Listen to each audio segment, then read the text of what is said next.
Hit story में आपका स्वागत है दोस्तों। यह कहानी एक बहुत अमीर औरत और एक भिखारी की है। यह कहानी आपको बहुत पसंद आएगी, इसीलिए इस कहानी को पूरा सुनिएगा। दोस्तों, दिल्ली शहर के सबसे महंगे इलाके में एक बड़ा सा बंगला था, जिसके बाहर हमेशा 2-3 लग्जरी गाड़ियां खड़ी रहती थी। उस बंगले की मालकिन थी कुसुम। उम्र लगभग 33 साल। देखने में ऐसी थी कि कोई भी मर्द उसको पाने को किसी भी हद तक चला जाए।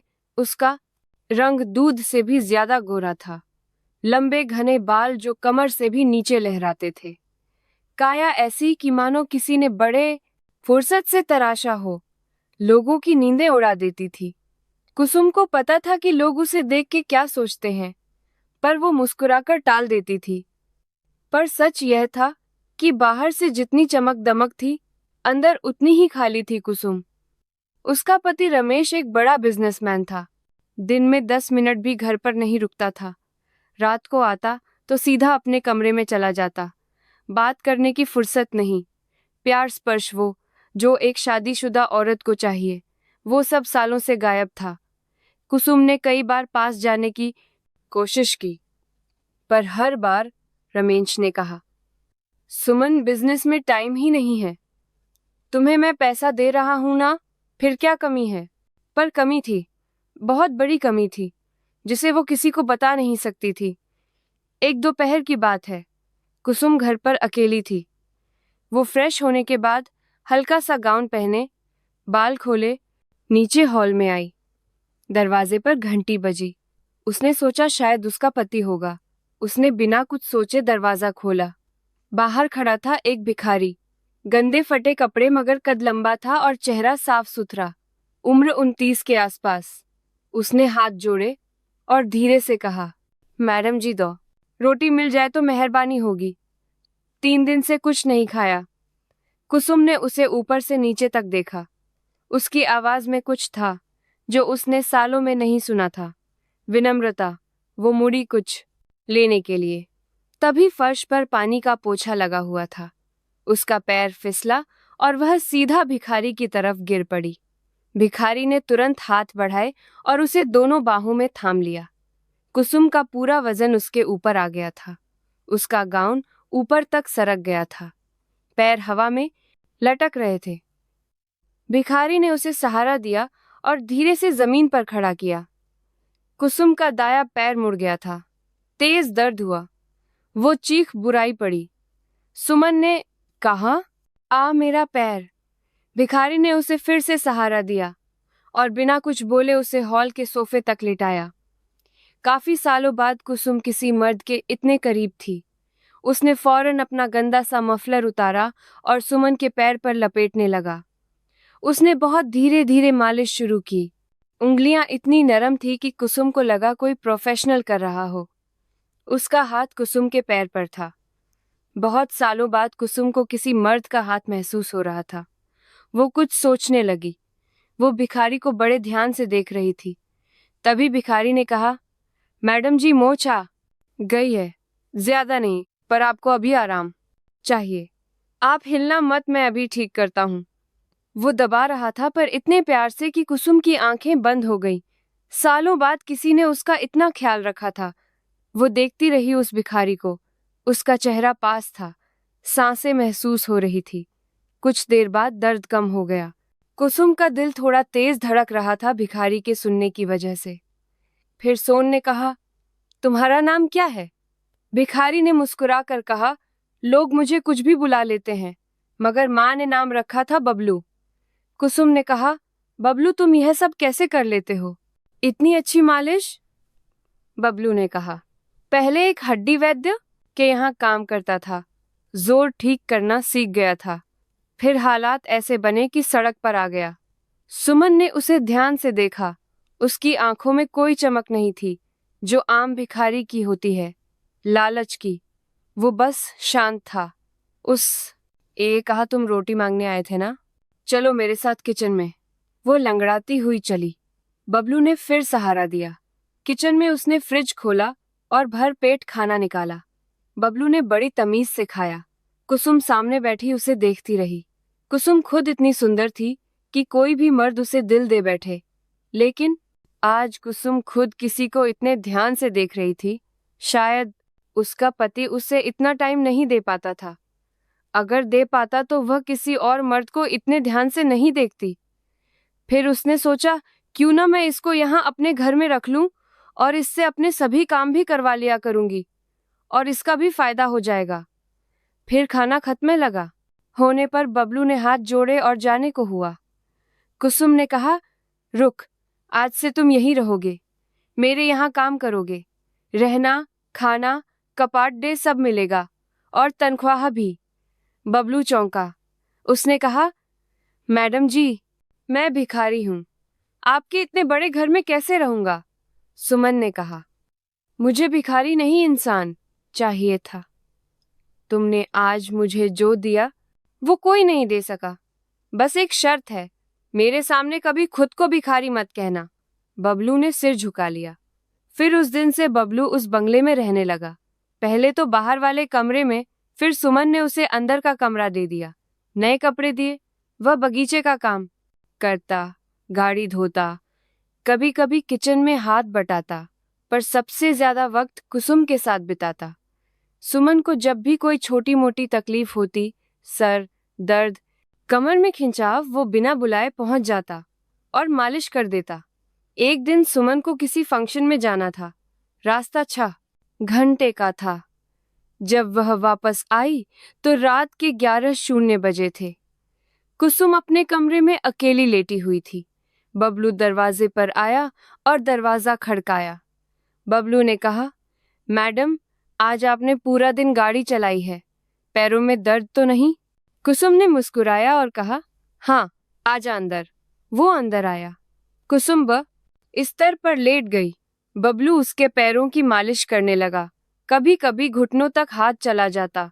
कुसुम की सांसें तेज हो जाती, पर वह कुछ नहीं कहती, बस आंखें बंद कर लेती। बबलू भी चुप रहता। कुसुम ने कहा, बबलू, तुम्हारी उंगलियां जादू कर रही हैं। बबलू ने कहा, मैडम जी, कोई बात नहीं, जब तक आप नहीं कहोगे मैं रुकूंगा नहीं। तभी 2 घंटे की मालिश के बाद कुसुम को नींद आ गई। बबलू उसे देख रहा था। वो सोच रहा था कि मैडम कितनी दयालु और सुंदर है, इसके पति कितने खुशनसीब है। फिर वह अपने कमरे में चला गया। धीरे धीरे दोनों के बीच बातें बढ़ने लगी। कुसुम अपने दिल का दर्द बताने लगी। कुसुम ने कहा, बबलू, पता है मेरे पास सब कुछ है, पर सुकून नहीं। रमेश के लिए तो जैसे मैं हूं ही नहीं। बबलू चुपचाप सुनता, फिर धीरे से कहता, मैडम, जिसके पास सुकून नहीं उसके पास कुछ भी नहीं। आप बहुत अच्छी हैं, आपका दिल बहुत बड़ा है। कुसुम की आंखों में आंसू आ जाते। वो बबलू का हाथ पकड़ लेती। बबलू उसे छुड़ाता नहीं, बस सहलाता रहता। एक रात की बात है, गर्मी बहुत थी, बिजली भी चली गई थी। ने खुद जानबूझ के अपने घर की लाइट बंद करवा दी थी। अकेला उसके कमरे की लाइट और पंखा चलने रहने दिया। वो चाहती थी कि आज बबलू उसके कमरे में ज्यादा देर रुके। कुसुम ने कहा, बमीट बबलू, आप आज बहुत गर्मी है, तू भी पंखे के नीचे सो जा, बाहर वाली कोठी में कितनी गर्मी होगी। बबलू ने कहा, नहीं मैडम, मैं ठीक हूँ। कुसुम ने कहा, हुक्म है मेरा, आज यहीं फर्श पर सो जा, मेरे कमरे में। फिर बबलू ने फर्श पर चादर बिछाई। कुसुम बिस्तर पर थी। आधी रात को कुसुम ने आवाज लगाई, ब्लू, नींद नहीं आ रही, मेरी पीठ में बहुत दर्द है। ब्लू उठा। कुसुम ने कहा, आजा यहाँ बिस्तर पर, फर्श पर कैसे दबाएगा तू? बबलू हिचकिचाया, पर कुसुम ने जोर दिया। वो बिस्तर पर बैठ गया। कुसुम पेट के बल लेट गई। बबलू मालिश करने लगा। कुसुम की सांसें तेज थी। वो करवट बदल कर लेट गई। अब उसका चेहरा बबलू के सामने था। दोनों की आंखें मिली। सुमन ने धीरे से कहा, बलू, मुझे गले लगा, बहुत अकेलापन लग रहा है। बबलू ने उसे बाहों में लिया, पर तभी बबलू ने खुद को पीछे खींच लिया। उसने कहा, मैडम, यह ठीक नहीं, आप बहुत ऊंचे हैं, मैं बहुत नीचे, मैं आपका नौकर हूं। कुसुम की आंखों में आंसू आ गए। उसने कहा, तू नौकर नहीं, मेरा सबसे करीबी इंसान है। आज तक किसी ने मुझे इतना प्यार नहीं दिया। बबलू ने सिर झुकाया और चुपचाप फर्श पर लेट गया और कुसुम सारी रात सो नहीं पाई। फिर अगले कुछ महीनों में दोनों के बीच वो रिश्ता और गहरा होता गया। बबलू अब सिर्फ नौकर नहीं रहा था, वो कुसुम का सहारा था, उसका दोस्त था, उसका सुकून था। कुसुम ने राकेश से तलाक की बात शुरू कर दी। राकेश को कोई फर्क नहीं पड़ा। उसने कहा, जैसी तुम्हारी मर्जी पर। समाज को क्या पता था कि कुसुम के दिल में क्या चल रहा है। लोग तरह तरह की बातें बनाने लगे। कुसुम का बबलू के साथ इतना समय बिताना। एक दिन कुसुम ने बबलू को बुलाया और कहा, बबलू अब और नहीं सहा जाता। ये समाज, ये लोग, ये बंगला, ये पैसा, सब झूठ है, सब और है। मैं तेरे साथ कहीं दूर चली जाना चाहती हूँ, जहाँ कोई हमें ना जानता हो, सिर्फ तू और मैं। बबलू चौंक गया। उसने कहा, मैडम आप पागल हो गई हैं। आपके लिए मैं क्या हूँ? आप मेरे लिए सब कुछ हैं, पर मैं आपके लायक नहीं। कुसुम ने कहा, मुझे तेरे सिवा कुछ नहीं चाहिए। मैंने फैसला कर लिया है। और फिर एक रात जब पूरा शहर सो रहा था, कुसुम ने सिर्फ एक छोटा सा बैग लिया, बबलू के हाथ पकड़े और बाहर निकले। दोनों चुपचाप बंगले के पीछे वाले गेट से निकले। एक पुरानी गाड़ी में बैठे जो कुसुम ने पहले से तैयार रखी थी, और चल फोर्ग किसी एका अनजान शहर की तरफ। गाड़ी रात के 4:00 बजे शहर की आखिरी लाइट को पीछे छोड़ चुकी थी। कुसुम ने ड्राइविंग सीट छोड़ दी थी। अब बबलू गाड़ी चला रहा था। कुसुम उसके बगल में बैठी थी, सिर उसके कंधे पर टिका हुआ। दोनों चुप थे, सिर्फ इंजन की हल्की सी आवाज और बाहर की ठंडी हवा खिड़की से आ रही थी। कुसुम ने धीरे से कहा, बबलू डर लग रहा है। बबलू ने कहा, मुझे भी, पर अब पीछे मुड़ना मुमकिन नहीं। सुमन ने उसका हाथ कसकर पकड़ लिया। सुबह 8:00 बजे तक वह एक छोटे से कस्बे में पहुंचे। नाम था नैनपुर। यहाँ न कुसुम को कोई जानता था, न बबलू को। दोनों ने एक पुराना सा मकान किराए पर ले लिया। 2 कमरे, एक छोटी सी रसोई और सामने आम का पेड़।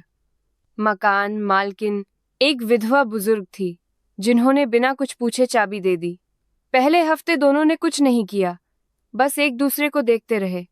कुसुम ने कभी सोचा भी नहीं था कि बिना नौकर, बिना ड्राइवर, बिना एसी के जिंदगी इतनी सुकून वाली हो सकती है। बबलू सुबह उठता, चाय बनाता, कुसुम को बिस्तर पर ही पकड़ाता। फिर दोनों आम के पेड़ के नीचे बैठकर घंटों बातें करते। कुसुम ने कहा, बबलू मुझे शादी करनी है तेरे से। सादगी से बबलू हंसा और बोला, अब तक तो मैं सोच रहा था कि तुम मजाक कर रही हो। कुसुम ने कहा, मजाक मेरी पुरानी जिंदगी थी, अब सच शुरू हुआ है। 2 हफ्ते बाद दोनों मंदिर गए।